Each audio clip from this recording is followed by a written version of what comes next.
Welcome to Come and See, your podcast for finding truth in a world of chaos. Brought to you by All for Jesus Living Waters Ministry. With host and founder Richard Case and co-host and retreat leader Kathy Ricconi. Join us every weekday at this time to discuss news, spend time in the Word, and receive answers to your personal questions about living life in God's truth. And now your host, Richard Case.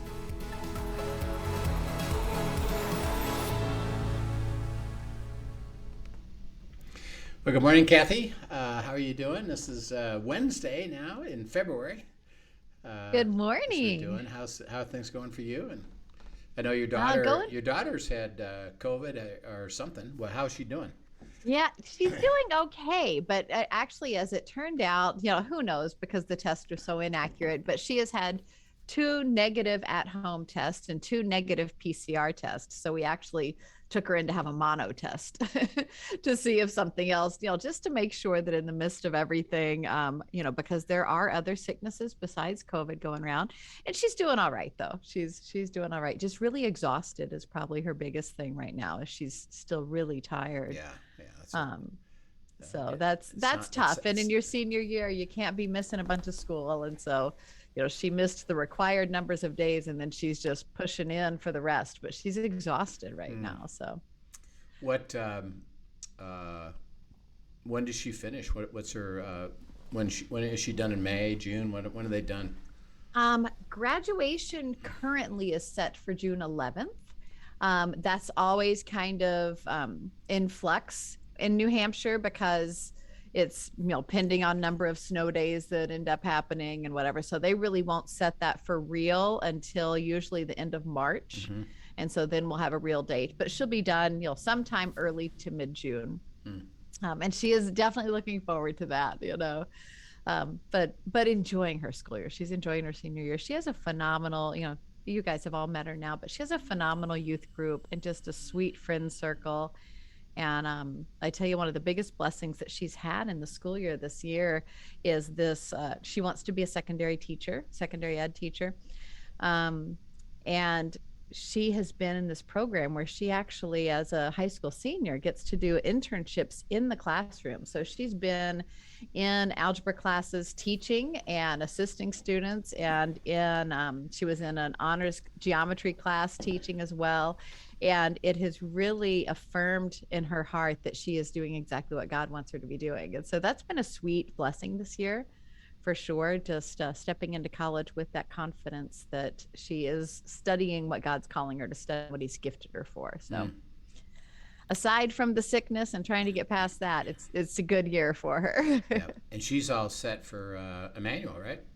She is. We sent in the housing deposit the other day, and so we're on the road now. She set up a Facebook page, and they have a group for people who have already committed to going there, so that she can start meeting people and potentially talking to roommates. So we're praying ahead of who God has for her as a roommate. And exciting times, exciting things ahead. She'll meet with an advisor soon, actually, and start mapping out what her 4 years will look like. So they want to do that in the next few weeks. Yeah. That'd be interesting. And I know her friend Reagan was accepted at Stanford, right? And at Samford, actually. Samford. Samford. Samford. Yeah. It's Samford. a small Christian school in Alabama. Alabama. She's all set for that. And then we've talked about our grandson, Joshua. He got accepted at Montana State. Good for him. Which was one of his school friends is going there. So they and they got a good engineering school. So he kind of supposed to be a gorgeous campus up there. He kind of just I guess I could apply there, And he applied there, got accepted right away, and actually he got a full scholarship. To go. I mean, so that's interesting. He got accepted at Baylor. Yes. Which my heart for Baylor, Sick and Bears. Yeah. And they, it's pretty cool, by the way. They present to each person that gets accepted, they send him this beautiful little booklet. Oh, yeah. That, welcome to the campus. your name's on it, all of this amazing. I mean, you can see this is not the cheap. Marketing in this is beautiful, Yeah, right? it's not cheap, and so he got that in the mail, and he took a picture and sent it to Linda and I, and like, wow, that's pretty cool. Right. So he's waiting now to see about what scholarships might be available for him, and then of course he's now waiting for Texas A&M, where he would join what's called the Corps, or the cadet system, as in the military, where he commits to going through the Corps. They still have a freedom at the end of that 3 to 4 years to decide, okay, do I want to, and I guess sometime during the 2 or 3 years they have to make this decision, do I commit to a stint in the military? Right. And at the same time, I guess they can choose not to, but there's maybe second year, third year, they have to choose that to go do what they're going to do. But so that'll be a whole different perspective of, where does he want to go? He's already had a very positive experience there. He went and visited the campus, and the Corps is basically organized into what you and I would call mini fraternities. Right. And each one has their own, identity and who they are. Well, he spent the weekend with a group that is a Christian fraternity in the Corps. Oh, nice. And so he stayed with them, and they got to know him, meet him. He got to see what they do, but he got very excited. Felt like a good fit to him. He got really excited about Christian fellowship, their focus on God, right? The things that line up with his beliefs. And they said to him, hey, we're going to pray that you get accepted, because we would love to have you join us. That's awesome. In our community, because of who he is. Yeah. So he's waiting. Well, A&M and Virginia Tech have their Corps of Cadets are the two highest, like most prestigious Corps of Cadets, aside from being at one of the actual academies. That's the top of the top, the Corps of Cadets. So it's pretty impressive, the program that they're in. It is more than just your normal ROTC, for sure, ROTC program. There's a lot more to it, but the training and the education they're getting in it is absolutely phenomenal. We know people that have gone through those, and I am a fan of the A&M campus too. It is the friendliest campus you'll ever see. Yeah. Everybody there truly, the tag howdy is true. Everybody there runs around saying howdy everywhere you go. Everybody. Howdy, y'all.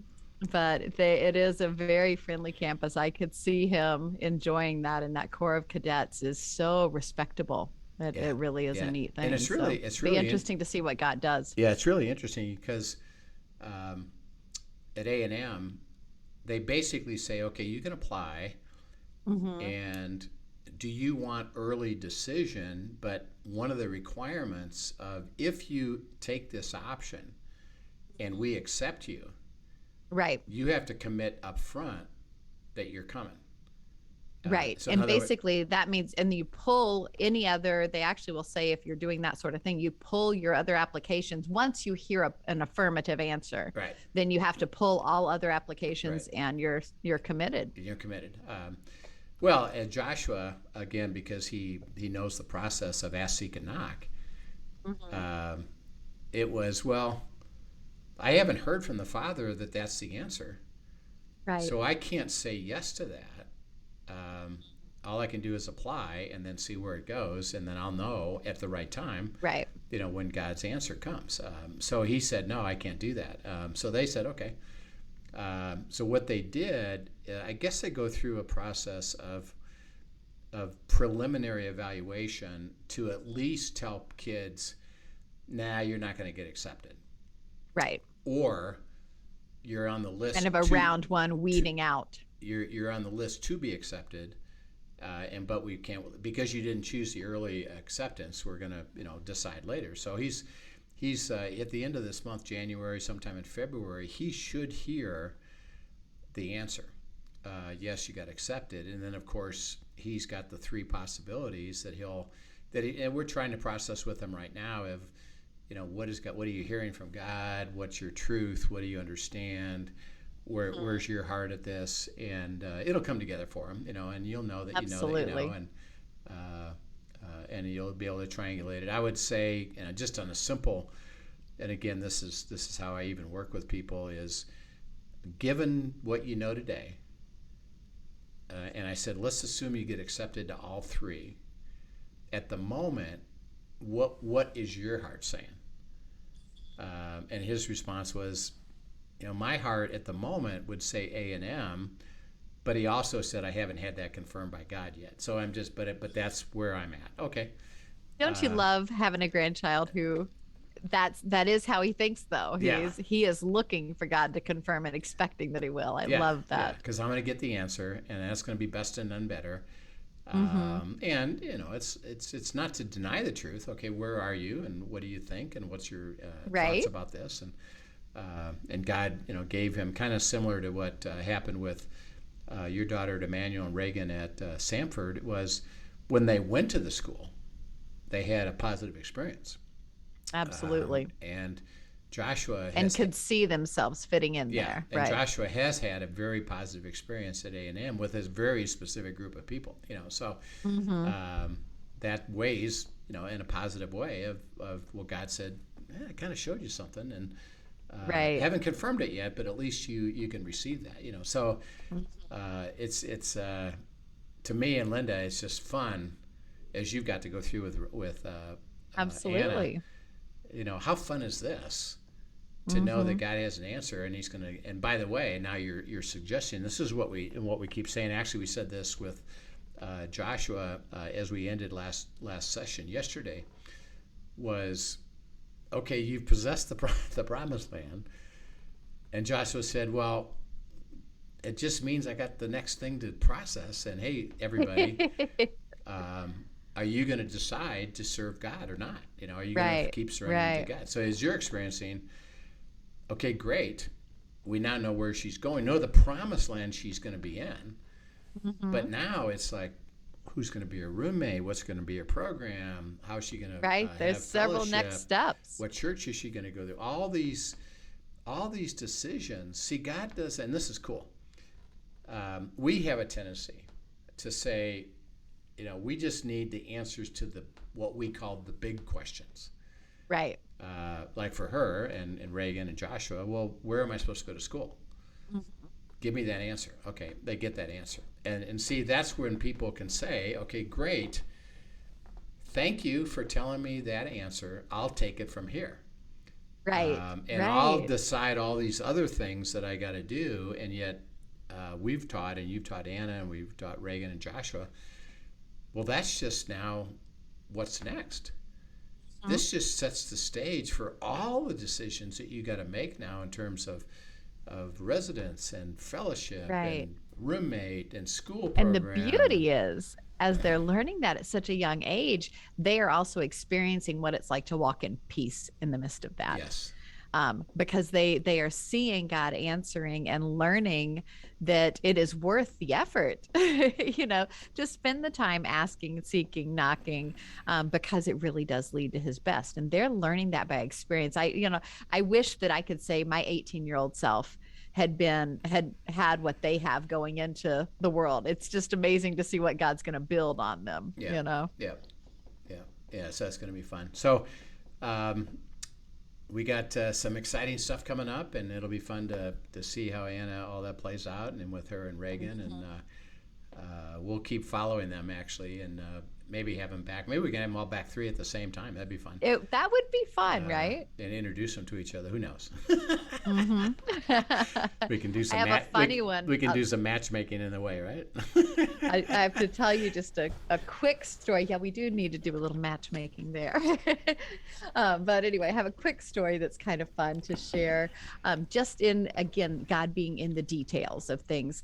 One of the things Anna's been abiding on over the last few weeks is she has been a summer camp counselor at the same camp for a few years now, loves the kids, loves her time there. It's been a great thing, but she has been feeling like maybe she's not supposed to continue to do that this coming summer. with the commitment to the job, you're only allowed to take 2 weeks off at all during the summer. And she works a lot. I mean, it's long hours, hot days, and works a lot. And she's like, there's a lot of things I'd like to be doing this summer, just enjoying my last summer and enjoying some freedom with my friends, enjoying some extra. There's some things that she and I would like to do together, just, some other things.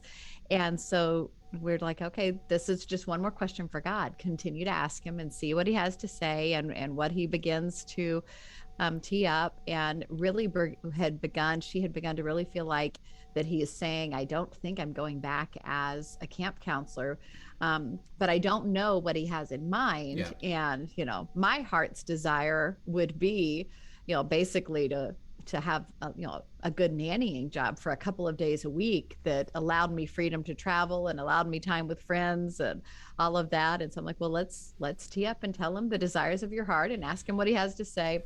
Long story short, she gets a text from a family yesterday asking her, they're really looking for a nanny for the summer, just for Wednesdays and Thursdays. They pay her twice the rate that she gets at the summer camp per hour. Wow. So in 2 days of work, she can get her full week's pay and basically have Friday to Tuesday, so 5-day weekends, the entire summer, to be able to travel, to go do other things. And that's a pretty beautiful opportunity that God just put up on a golden platter for you. But again, just even in the simpleness of what am I supposed to do this summer? A lot of times we would just take for granted, oh, it's a summer job. Go get a job. Oh yeah, they want you. This is a good place to go. They'd love to have you back. But taking the time to even process something as simple as that, and just knowing, okay, that could have been good, but guess what? God had best. And this is what he's presented as his best. And so she's stepping into that. So nice, very exciting. Yeah, it's very exciting. And it's, it's kind of cool, again, how that works is that, and we could play this out a little bit, but as people are, I'm thinking of this, or what about this? And there's an impression, is like it came to her, is, I think God is saying no to the counselor. Right. My impression is. Now, it's a spiritual insight. It's not, again, our desire would be, and I'm sure Anna could rephrase this as well to us, but, well, why don't you just tell me the answer? Right. Just give me the punchline. Come on, give me the answer. You know the answer, so tell me the answer. And God says, well, I'm going to walk you into it, because I'm going to work all sides of it. And you said this yesterday, God's saying, I enjoy the intimacy of that. And that's why I have you do it step by step by step, not just because if we got the end line, we would just say thank you and then go and then kind of take over. Right. But when it's step by step by step, he says, I purposely keep you dependent to surrender, to hear, to follow, which is why I remember Christ says, I did nothing except what the Father told me to do every single day. Right. It wasn't like, well, yeah, just disciple a bunch of guys, get them ready, get ready to go to the cross. Let me know when you're done, and let me know how it goes. It's well, what about now? And so that, like, for example, he feeds the 5,000, feeding the 5,000, a miraculous supernatural thing. The disciples are all excited about that. Right. It's like, do you realize how many people came? And look at all that they experience. We could have a feeding to the 5,000 ministry. Let's just set up camp and do this over and over and over again. Won't this be great? Because everybody will come to us and look at all that we could do. And Christ, of course, he goes to the Father. Well, Father, what do you got to say about this? Yeah, no, that's enough. You're done with that.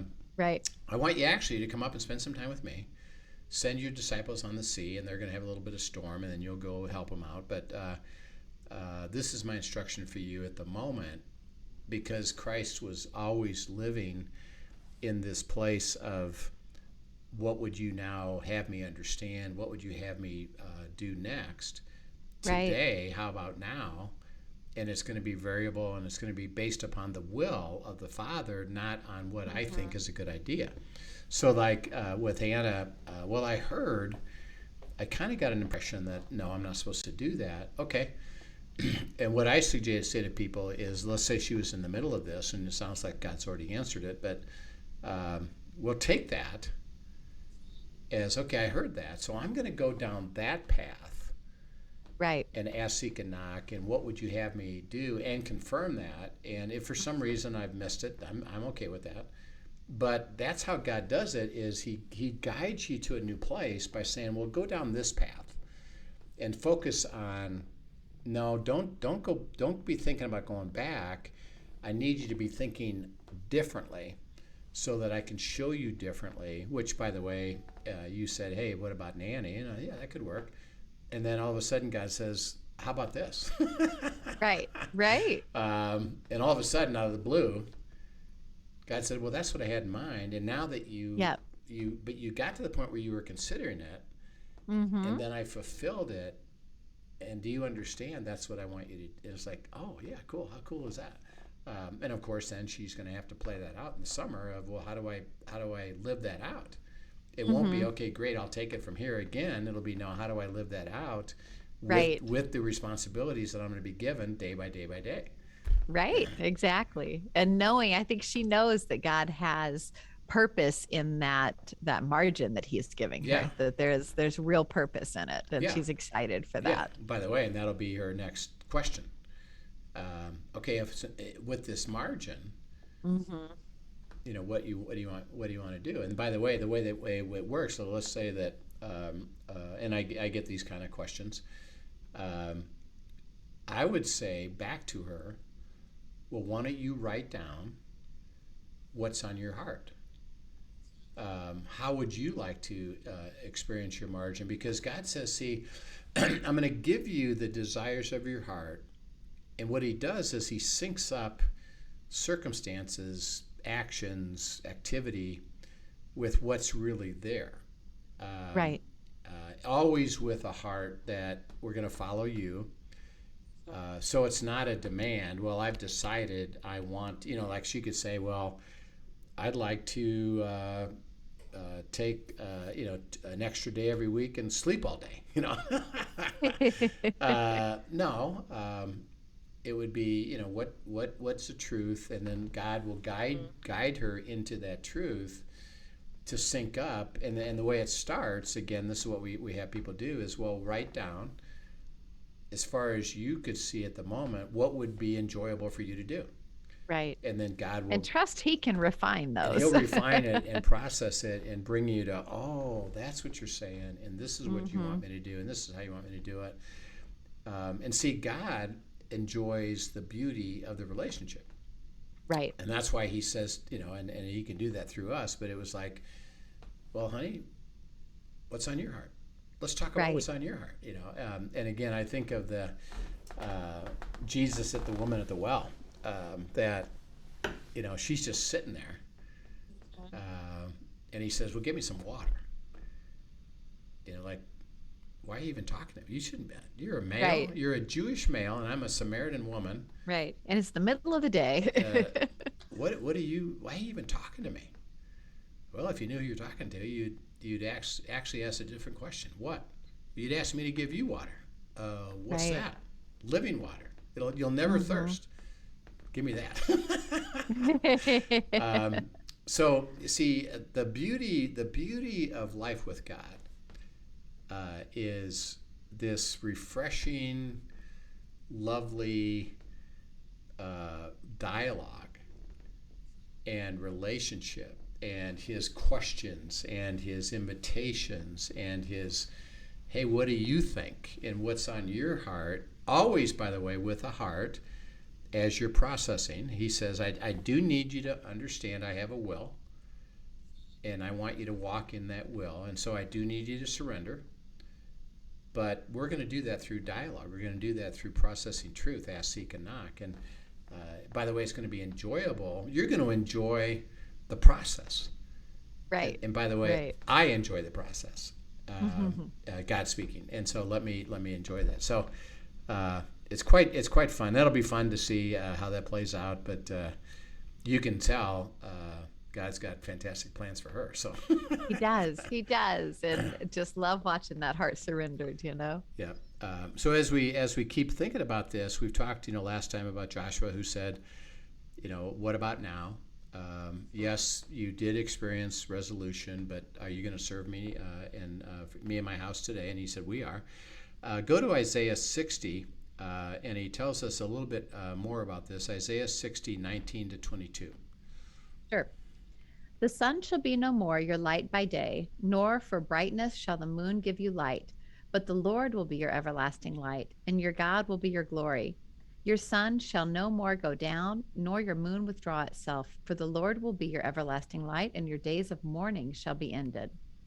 Your people shall all be righteous, they shall possess the land forever. The branch of my planting, the work of my hands, that I might be glorified. The least one shall become a clan, and the smallest one a mighty nation. I am the Lord, in its time I will hasten it. Yeah. So he says that, look at what I'm doing. There's a purpose behind it all. Mm-hmm. What's his purpose? He describes it. What's his purpose? Really, to glorify God. To glorify himself. Is I'm bringing glory to me again. How?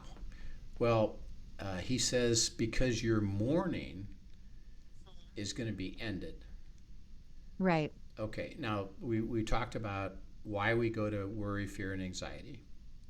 We've lost something. We potentially could lose something. Something's not working.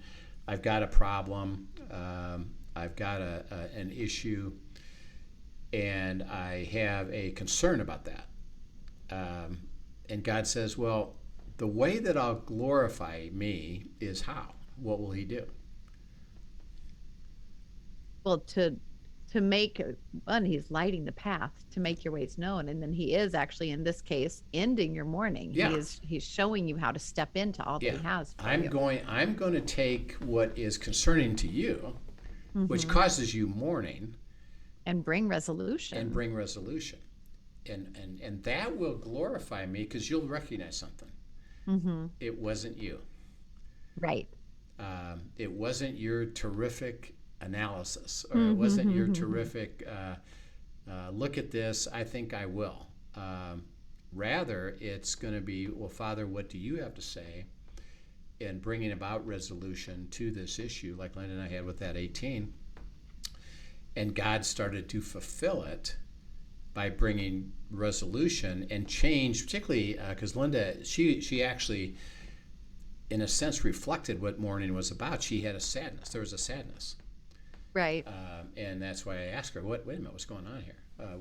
Right. Yeah, I have a sadness. Well, why? Well, because a lot of these things that we have kind of processed a little bit, they seem to be stalled out and nothing's going on.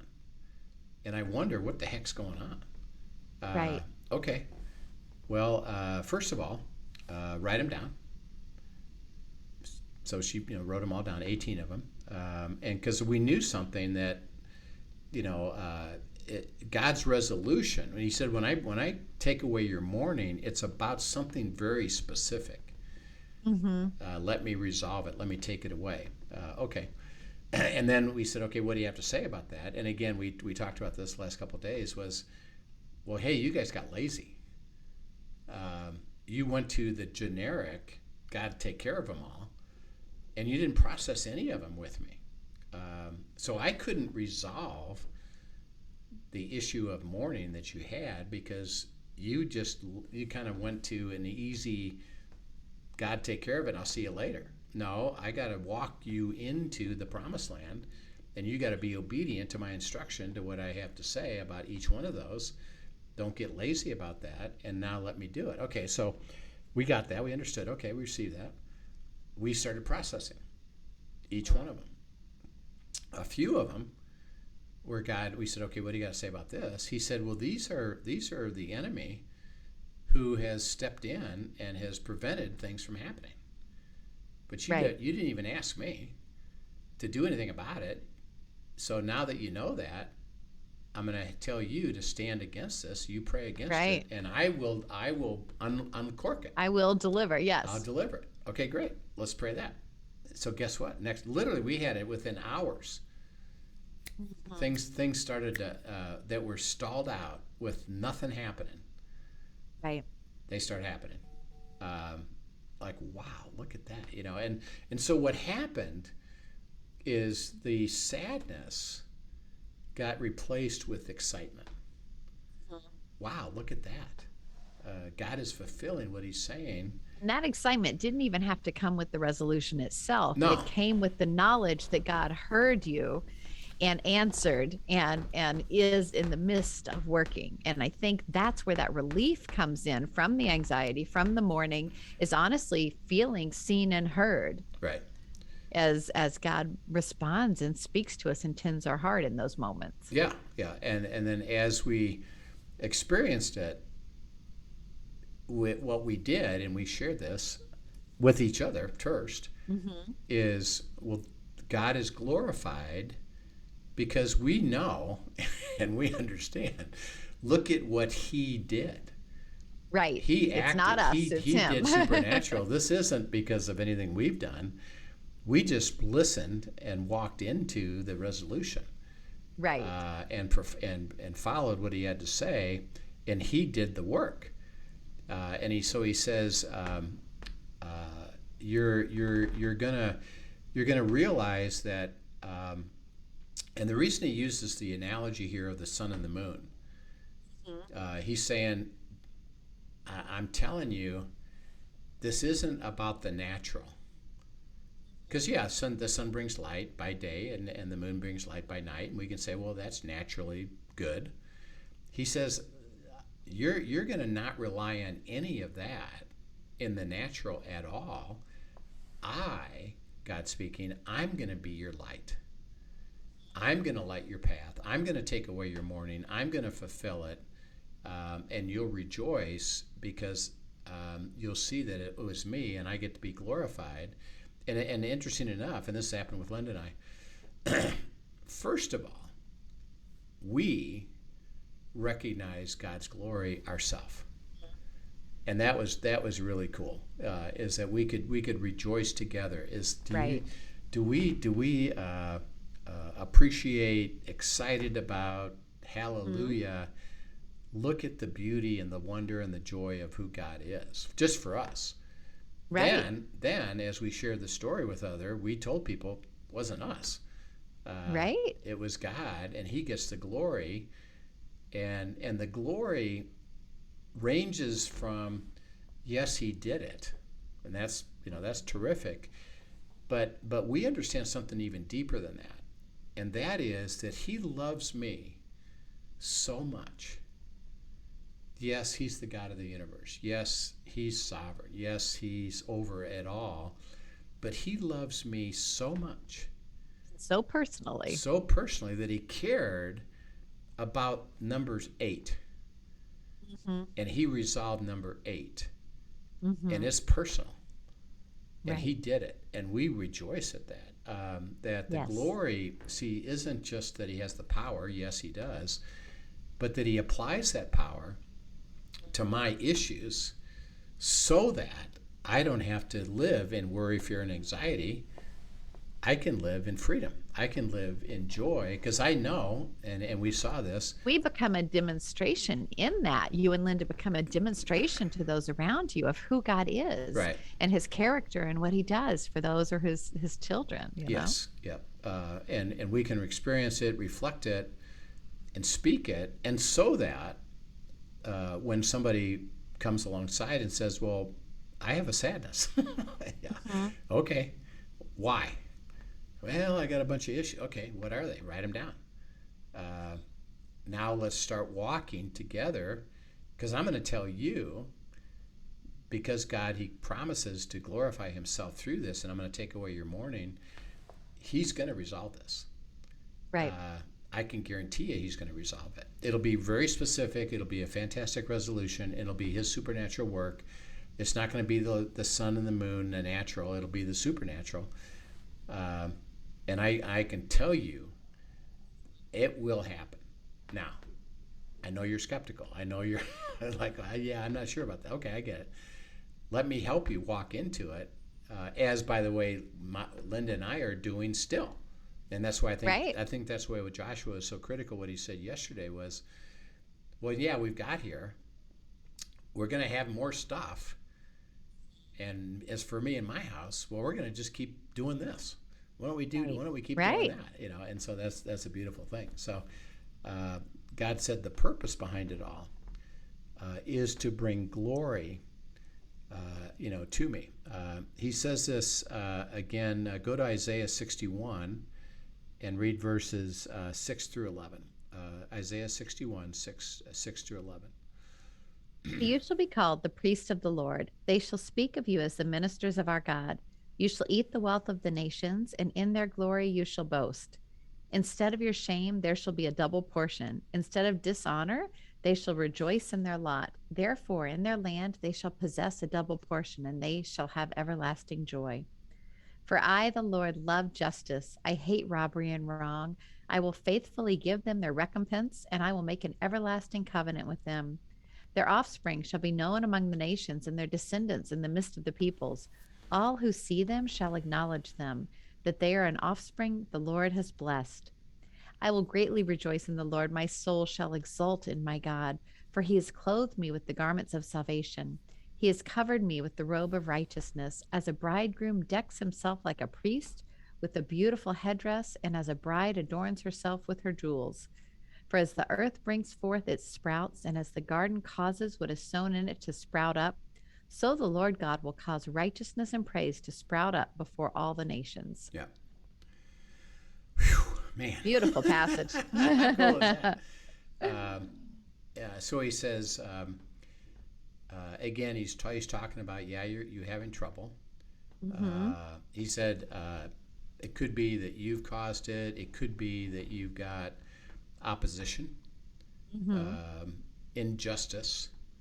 So it's not even right, so to speak, but you're experiencing the unright, the injustice of it all. Hey, this what they're treated, the way they're treating me isn't right, or how they handled this isn't right. Or, and often that's one of our biggest sources of anxiety.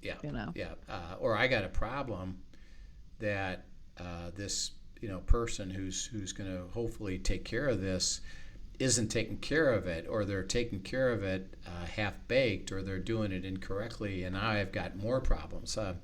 I have a person, one of the things that she was upset about injustice was she had hired a professional painter to come and do some remodeling work and repainting things and making it right. And they advertised as a Christian group that makes sure that you're super happy, and we're going to make sure that our expertise is given to you, and we're going to serve you. And she hired him because of their advertisement and their statement as believers. So she hired him. They came and they did really crummy work.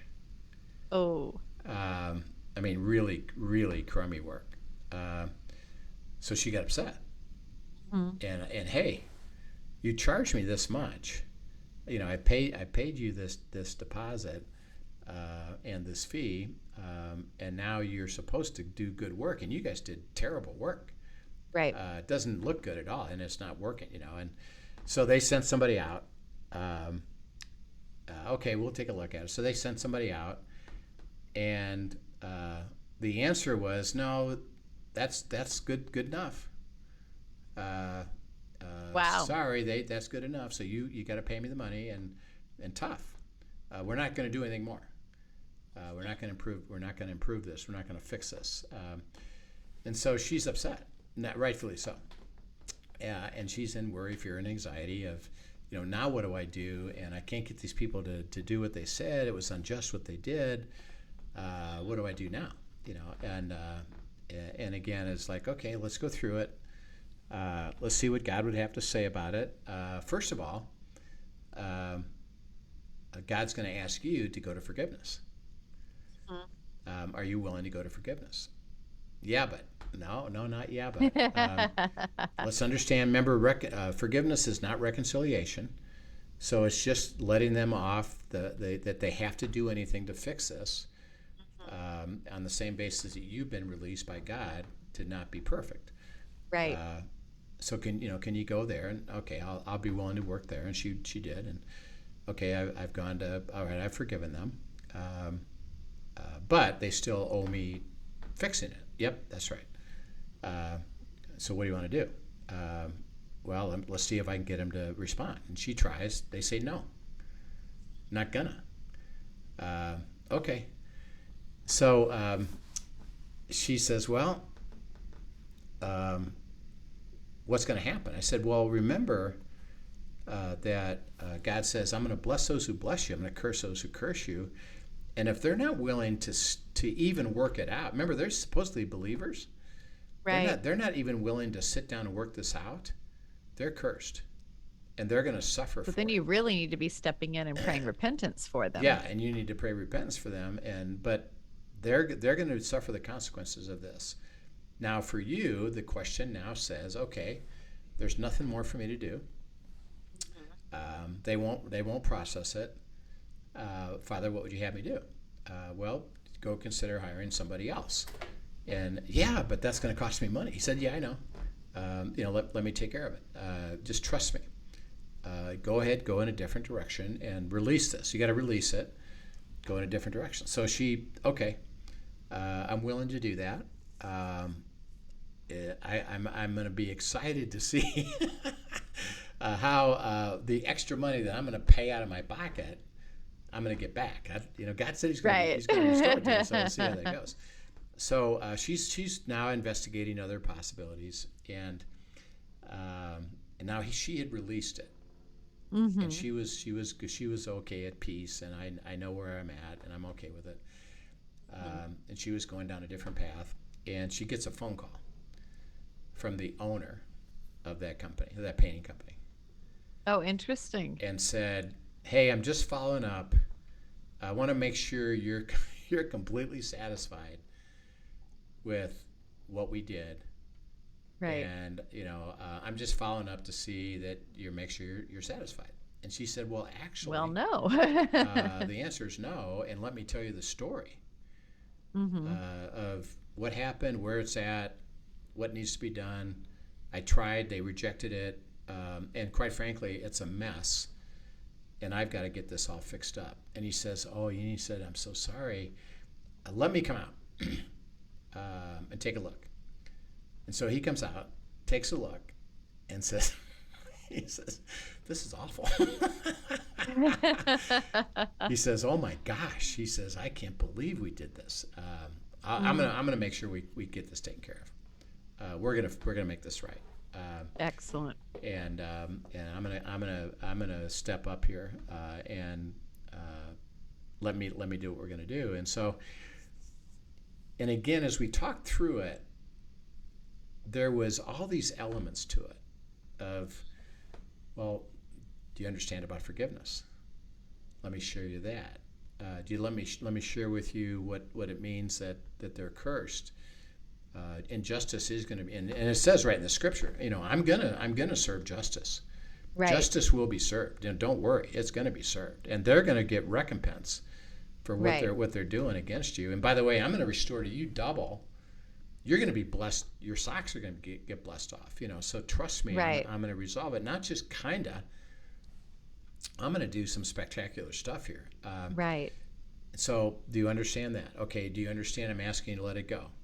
Yes.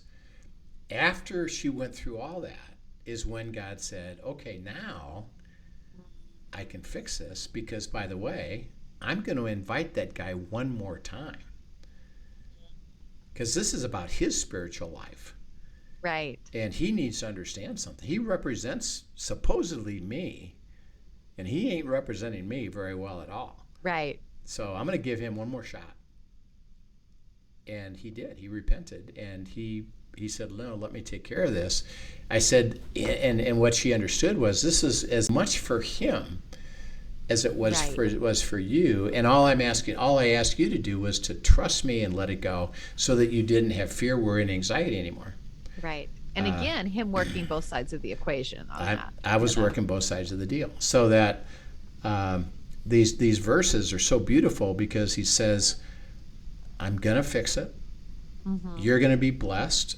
If people aren't cooperating with you, don't worry. Justice will be served. I'll take care of it.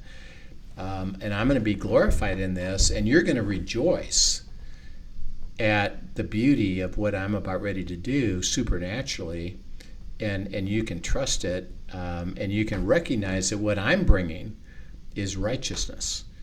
What I'm bringing is and it says in here, you can rejoice, get excited about all that I'm about ready to do, and you can trust me, and I'll be glorified. And by the way, you'll be excited, which means you'll keep doing it. And then you'll tell others to keep doing it as well. Why would you not?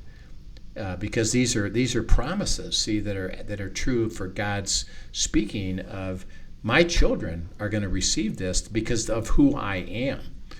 You can believe it, you can trust it, and don't get lazy about this. So it's a beautiful statement, and that's great. What a great verse. So we'll pick this up again next week.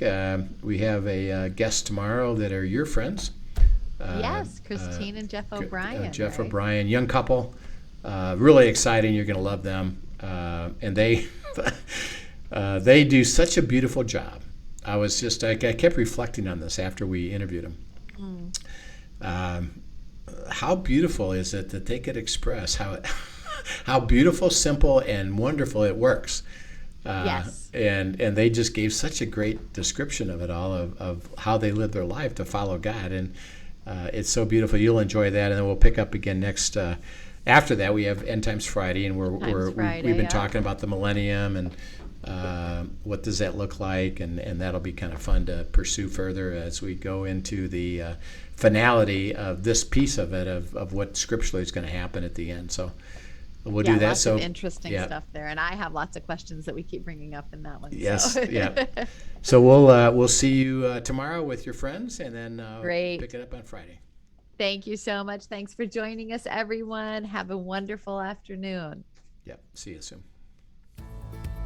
Thank you for joining us for today's episode of Come and See, your podcast for truth in a world of chaos. Brought to you by All for Jesus Living Waters Ministry. Send us your questions and comments, and tune in tomorrow for more answers to your personal questions about living life in God's truth. Remember, God's will is best and none better. His truth brings peace in this world of chaos.